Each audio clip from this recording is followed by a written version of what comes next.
This week in Texas history, we're going to start a new unit on the Texas Revolution. This is a very exciting period in the history of Texas.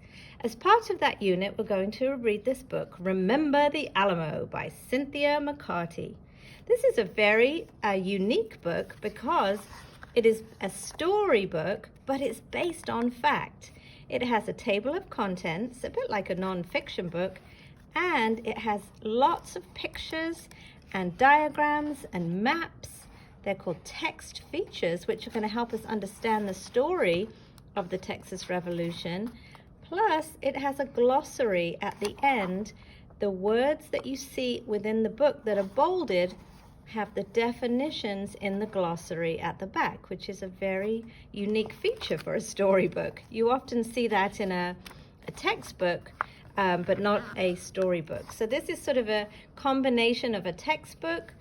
It's a story and it's based on it's a story, but it's based on fact. Chapter 1, Free Land. My name is Addie McLeod. I used to live on a farm in Tennessee with my ma and pa. When I was 10 years old, my mom died from a fever. Pa was very sad. He wanted a new life, and I did too. So we sold our farm and our house. We sold most of our belongings. What we had left, we put in a covered wagon. Then we started out for Texas.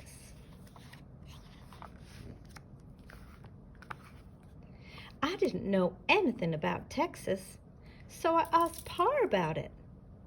Well, Texas is part of Mexico, he told me. It has mountains and deserts, but it doesn't have many people. Then how come we're going there, I asked. You can see that this was all Mexico at that time, and this was the United States. Texas is a good place, especially for people who want to start over, Pa answered, like us. Pa said that a man named Stephen Austin had moved from Arkansas to Texas. He thought it was a great place to live, and the Mexican government wanted more people to settle there. Mr. Austin knew this, so he came up with a plan. He told the Mexican leaders that Americans would move to Texas if they could get free land. These people would build houses and schools. They would make Texas a safe place to live. The leaders thought Mr. Austin had a good idea, so they promised 4,000 acres of free land to any American who came to Texas. Are we going to get some free land? I asked Pa. He gave me a big smile. You bet we are.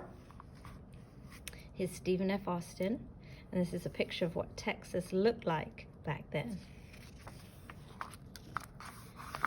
Chapter 2, A Broken Promise. Pa talked about a time before the white people came.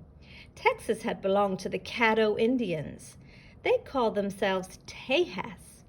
Tejas was the Caddo word for friends. Then Spanish explorers came to Mexico. They turned the word Tejas into Texas. Spain once owned Mexico, Pa said, but in 1821, Mexico fought a war against Spain. The people wanted to be free of Spanish rule.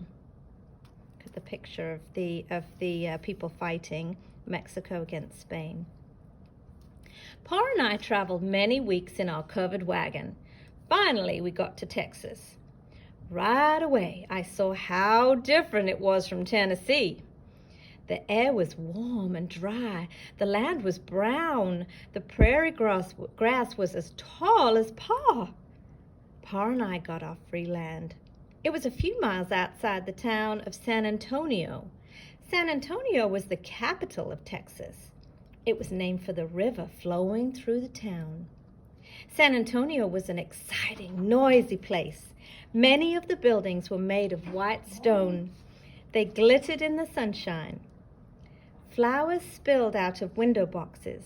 People drove little two-wheeled donkey carts through the streets, and chickens and goats ran everywhere. Sounds pretty different than today. And here's a picture of what the houses must have looked like back then. I think if you go to San Antonio, you'll see the brick is still there. The white stone buildings are there still.